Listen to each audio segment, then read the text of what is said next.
역대하 3장. 솔로몬은 예루살렘 모리아산에 주님의 성전을 짓기 시작하였다. 그곳은 주님께서 그의 아버지 다윗에게 나타나셨던 곳이다. 본래는 여부수 사람 오르난의 타작 마당으로 쓰던 곳인데 다윗이 그곳을 성전터로 잡아놓았다. 성전을 짓기 시작한 때는 솔로몬이 왕위에 오른 지 4년째 되는 해 둘째 달 초 이틀이었다. 솔로몬이 짓는 하나님의 성전의 규모는 다음과 같다. 옛날에 쓰던 자로 성전의 길이가 60자, 너비가 20자이다. 성전 앞 현관은 길이가 성전의 너비와 같이 20자이고 높이는 120자인데 현관 암벽은 순금으로 입혔다. 솔로몬은 또 본당 암벽에 잣나무 판자를 대고 순금을 입히고 그 위에 종려나무 가지와 사슬 모양을 새겼다.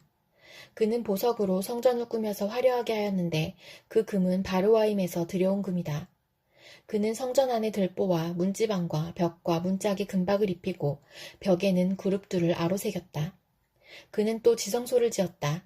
그 길이는 성전의 너비와 같이 20자이고 너비도 20자이다. 600달란트의 순금 금박을 내부에 입혔다. 못의 무게만 하여도 금 50세겔이 나갔다. 다락에 있는 방들도 금으로 입혔다. 그는 지성소 안에 2개의 그룹 형상을 만들어 놓고 금으로 입혔다. 두 그룹이 날개를 편 길이를 서로 연결시키면 20자이다. 첫째 그룹의 한쪽 날개 길이는 5자인데 그 끝이 성전 벽에 닿고 다른 쪽 날개 역시 그 길이가 5자인데 그것은 다른 그룹의 날개에 닿았다. 둘째 그룹의 한쪽 날개 길이 역시 5자인데 그 끝이 성전 벽에 닿고 다른 쪽 날개 역시 그 길이가 5자인데 그것은 첫 번째 그룹의 날개에 닿았다. 이 그룹들이 날개를 편 길이를 서로 연결시키면 20자이다. 그룹들은 성전 본관 쪽을 바라보고 서 있었다.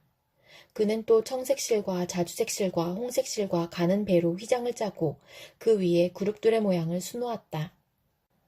성전 앞에는 높이 35자짜리 기둥들을 세우고 그것들의 꼭대기에는 5자 높이의 기둥머리를 얹었다. 그는 또 목걸이 모양의 사슬을 만들어서 두 기둥머리에 두르고 석류 모양 100개를 만들어서 그 사슬에 달았다. 이렇게 그는 성전 본관 앞에 두 기둥을 세웠는데 하나는 오른쪽에 다른 하나는 왼쪽에 세웠다. 오른쪽에 세운 것은 야긴이라고 부르고 왼쪽에 세운 것은 보아스라고 불렀다. 역대하 4장. 솔로몬이 노스로 제단을 만들었는데 그 길이가 20자이고 너비가 20자이고 높이가 10자이다.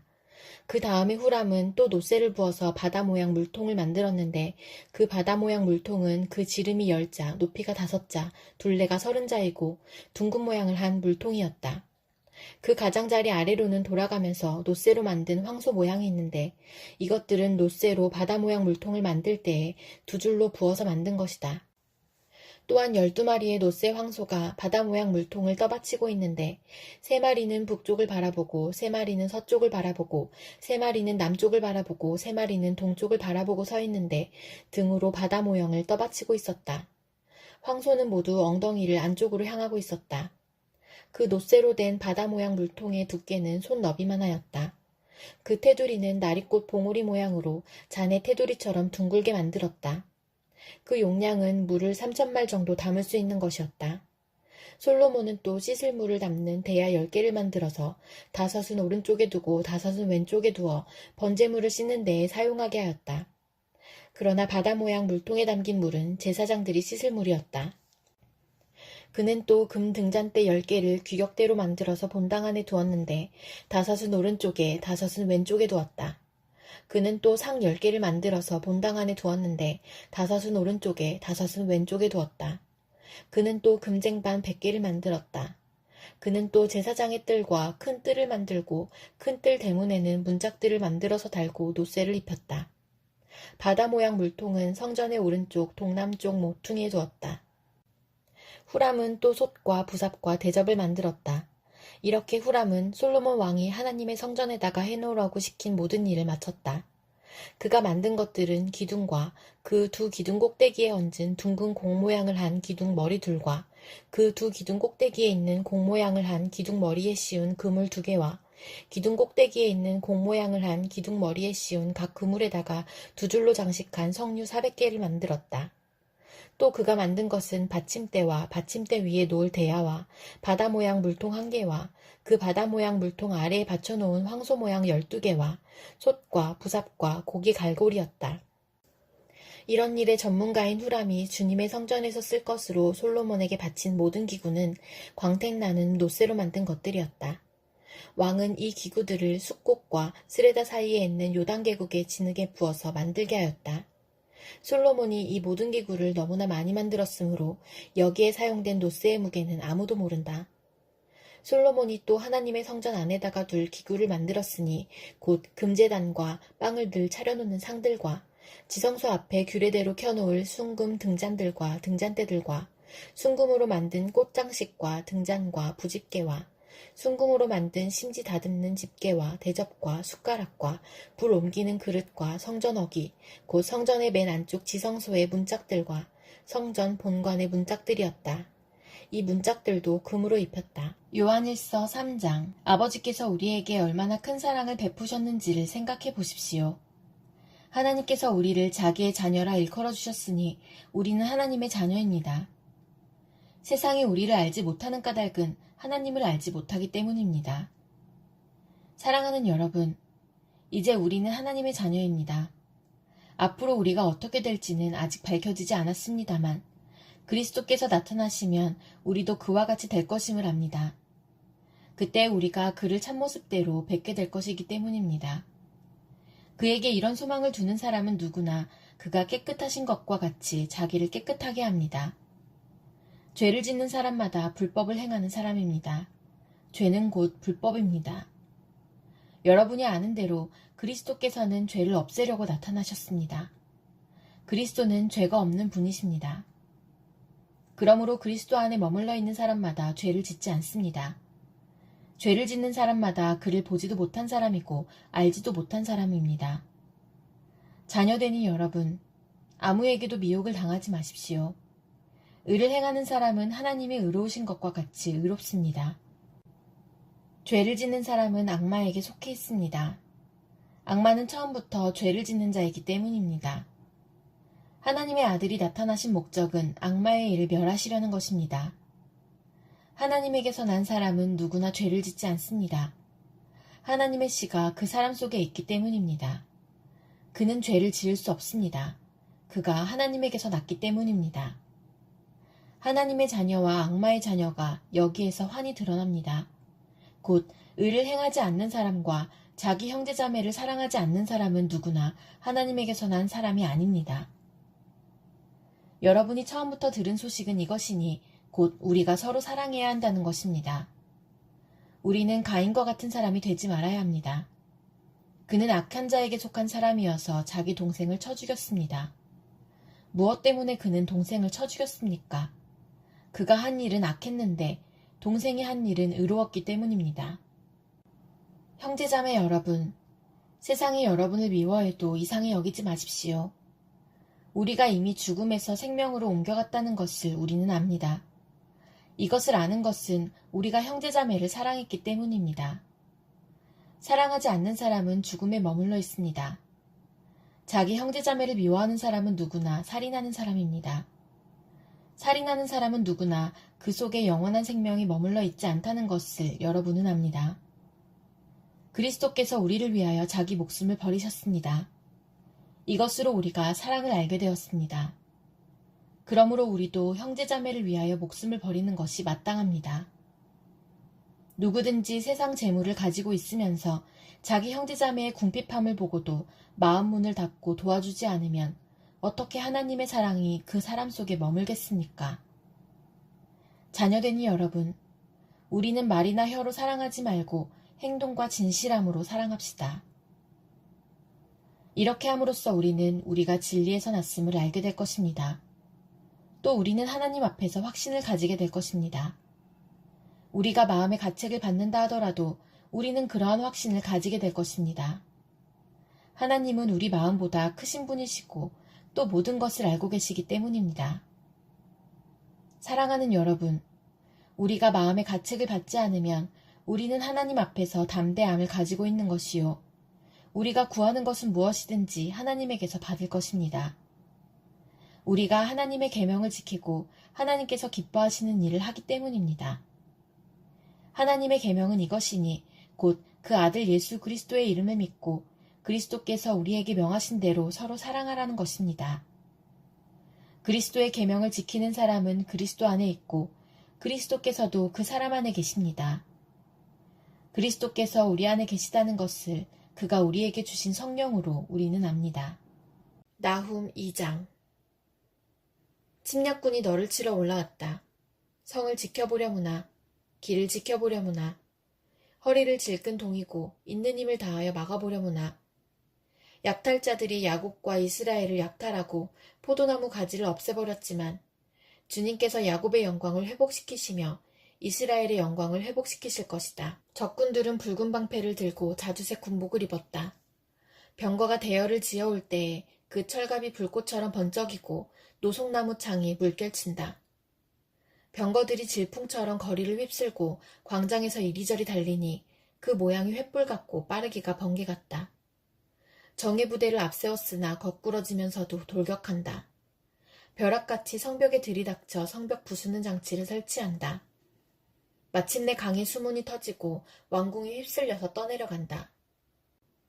왕후가 벌거벗은 몸으로 끌려가고 시녀들이 비둘기처럼 구슬피 울면서 가슴을 치는 것은 정해진 일이다. 느네웨는 생길 때로부터 물이 가득 찬 연못처럼 주민이 가득하였으나 이제 모두 허겁지겁 달아나니 멈추어라 멈추어라 하고 소리를 치나 뒤돌아보는 사람이 없다. 은을 털어라 금을 털어라 얼마든지 쌓여있다. 온갖 진귀한 보물이 많기도 하구나. 털리고 털려서 빈털터리가 되었다. 떨리는 가슴, 후들거리는 무릎, 끊어질 것 같이 아픈 허리, 하얗게 질린 얼굴들. 그 사자들의 굴이 어디에 있느냐? 사자들이 그 새끼들을 먹이던 곳이 어디에 있느냐? 수사자와 암사자와 새끼사자가 겁없이 드나들던 그곳이 어디에 있느냐? 수사자가 새끼에게 먹이를 넉넉히 먹이려고 숱하게 죽이더니 암컷에게도 많이 먹이려고 먹이를 많이도 죽이더니 사냥하여 온 것으로 바위굴을 가득 채우고 잡아온 먹이로 사자굴을 가득 채우더니 내가 너를 치겠다. 나 만군의 주의 말이다. 내 병거를 불살라서 연기와 함께 사라지게 하겠다. 너의 새끼 사자들은 칼을 맞고 죽을 것이다. 이 세상에 내 먹이를 남겨놓지 않겠다. 내가 보낸 전령의 정갈이 다시는 들리지 않을 것이다. 누가복음 18장. 예수께서 제자들에게 늘 기도하고 낙심하지 말아야 한다는 뜻으로 비유를 하나 말씀하셨다. 어느 고을에 하나님도 두려워하지 않고 사람도 존중하지 않는 한 재판관이 있었다. 그 고을에 과부가 한 사람 있었는데 그는 그 재판관에게 줄곧 찾아가서 내 적대자에게서 내 권리를 찾아주십시오 하고 졸랐다. 그 재판관은 한동안 들어주려고 하지 않다가 얼마 뒤에 이렇게 혼자 말하였다. 내가 정말 하나님도 두려워하지 않고 사람도 존중하지 않지만 이 과부가 나를 이렇게 귀찮게 하니 그의 권리를 찾아주어야 하겠다. 그렇게 하지 않으면 그가 자꾸만 찾아와서 나를 못 견디게 할 것이다. 주님께서 말씀하셨다. 너희는 이 불의한 재판관이 하는 말을 귀담아 들어라. 하나님께서 자기에게 밤낮으로 부르짖는 택하신 백성의 권리를 찾아주시지 않으시고 모른 채 하고 오래 그들을 내버려 두시겠느냐. 내가 너희에게 말한다. 하나님께서는 얼른 그들의 권리를 찾아주실 것이다. 그러나 인자가 올 때에 세상에서 믿음을 찾아볼 수 있겠느냐. 스스로 의롭다고 확신하고 남을 멸시하는 몇몇 사람에게 예수께서는 이 비유를 말씀하셨다. 두 사람이 기도하러 성전에 올라갔다. 한 사람은 바리새파 사람이고 다른 한 사람은 세리였다. 바리새파 사람은 서서 혼잣말로 이렇게 기도하였다. 하나님 감사합니다. 나는 남의 것을 빼앗는 자나 불의한 자나 간음하는 자와 같은 다른 사람들과 같지 않으며 더구나 이 세리와는 같지 않습니다. 나는 일해에 2번씩 금식하고 내 모든 소득의 11조를 바칩니다. 그런데 세리는 멀찍이 서서 하늘을 우러러볼 엄두도 못 내고 가슴을 치며 아 하나님 이 죄인에게 자비를 베풀어 주십시오 하고 말하였다. 내가 너희에게 말한다. 의롭다는 인정을 받고서 자기 집으로 내려간 사람은 저 바리새파 사람이 아니라 이 세리다. 누구든지 자기를 높이는 사람은 낮아지고 자기를 낮추는 사람은 높아질 것이다. 사람들이 아기들까지 예수께로 데려와서 쓰다듬어 주시기를 바랐다. 제자들이 보고서 그들을 꾸짖었다. 그러자 예수께서 아기들을 가까이에 부르시고 말씀하셨다. 어린이들이 내게로 오는 것을 허락하고 막지 말아라. 하나님의 나라는 이런 사람의 것이다. 내가 진정으로 너희에게 말한다. 누구든지 어린이와 같이 하나님의 나라를 받아들이지 않는 사람은 거기에 들어가지 못할 것이다. 어떤 지도자가 예수께 물었다. 선하신 선생님, 내가 무엇을 해야 영생을 얻겠습니까? 예수께서 그에게 말씀하셨다. 어찌하여 너는 나를 선하다고 하느냐? 하나님 한 분밖에는 선한 분이 없다. 너는 계명을 알고 있을 것이다. 간음하지 말아라. 살인하지 말아라. 도둑질하지 말아라. 거짓으로 증언하지 말아라. 내 부모를 공경하여라. 하지 않았느냐? 그가 말하였다. 나는 이런 모든 것은 어려서부터 다 지켰습니다. 예수께서 이 말을 들으시고 그에게 말씀하셨다. 내게는 아직도 한 가지 부족한 것이 있다. 내가 가진 것을 다 팔아서 가난한 사람들에게 나누어 주어라. 그리하면 내가 하늘에서 보화를 차지하게 될 것이다. 그리고 와서 나를 따라라. 이 말씀을 듣고서 그는 몹시 근심하였다. 그가 큰 부자이기 때문이었다. 예수께서는 그가 근심에 사로잡힌 것을 보시고 말씀하셨다. 재물을 가진 사람이 하나님 나라에 들어가기는 참으로 어렵다. 부자가 하나님의 나라에 들어가는 것보다 낙타가 바늘귀로 들어가는 것이 더 쉽다. 이 말씀을 들은 사람들이 말하였다. 그렇다면 누가 구원을 얻을 수 있겠습니까? 예수께서 말씀하셨다. 사람은 할 수 없는 일이라도 하나님은 하실 수 있다. 베드로가 말하였다. 보십시오. 우리는 우리에게 속한 것들을 버리고서 선생님을 따라왔습니다. 예수께서 그들에게 말씀하셨다. 내가 진정으로 너희에게 말한다. 하나님의 나라를 위하여 집이나 아내나 형제나 부모나 자식을 버린 사람은 이 세상에서 여러 갑절로 받을 것이고 또한 오는 세상에서 영원한 생명을 받을 것이다. 예수께서 12제자를 곁에 불러놓으시고 그들에게 말씀하셨다. 보아라, 우리는 예루살렘으로 올라가고 있다. 인자를 두고 예언자들이 기록한 모든 일이 이루어질 것이다.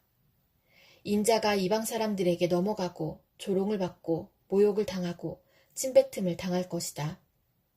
그들은 채찍질한 뒤에 그를 죽일 것이다. 그러나 그는 사흘째 되는 날에 살아날 것이다. 그런데 제자들은 이 말씀을 조금도 깨닫지 못하였다. 이 말씀은 그들에게 그 뜻이 감추어져 있어서 그들은 말씀하신 것을 알지 못하였다. 예수께서 여리고에 가까이 이르셨을 때에 일어난 일이다. 어떤 눈먼 사람이 길가에 앉아서 구걸을 하고 있다가 무리가 지나가는 소리를 듣고서 무슨 일이 일어났느냐고 물어보았다. 사람들이 나사렛 예수가 지나가신다고 그에게 일러주었다. 그러자 그는 소리를 질렀다. 다윗의 자손 예수님, 나를 불쌍히 여겨주십시오. 앞에 서서 가던 사람들이 조용히 하라고 그를 꾸짖었으나 그는 더욱더 크게 외쳤다. 다윗의 자손님, 나를 불쌍히 여겨주십시오.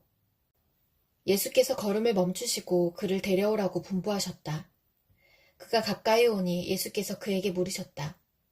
내가 내게 무엇을 해주기를 바라느냐? 그가 대답하였다. 주님, 내가 볼 수 있게 해주십시오. 예수께서 그에게 말씀하셨다. 눈을 떠라. 내 믿음이 너를 구원하였다. 그러자 그는 곧 보게 되었고 하나님께 영광을 돌리면서 예수를 따라갔다.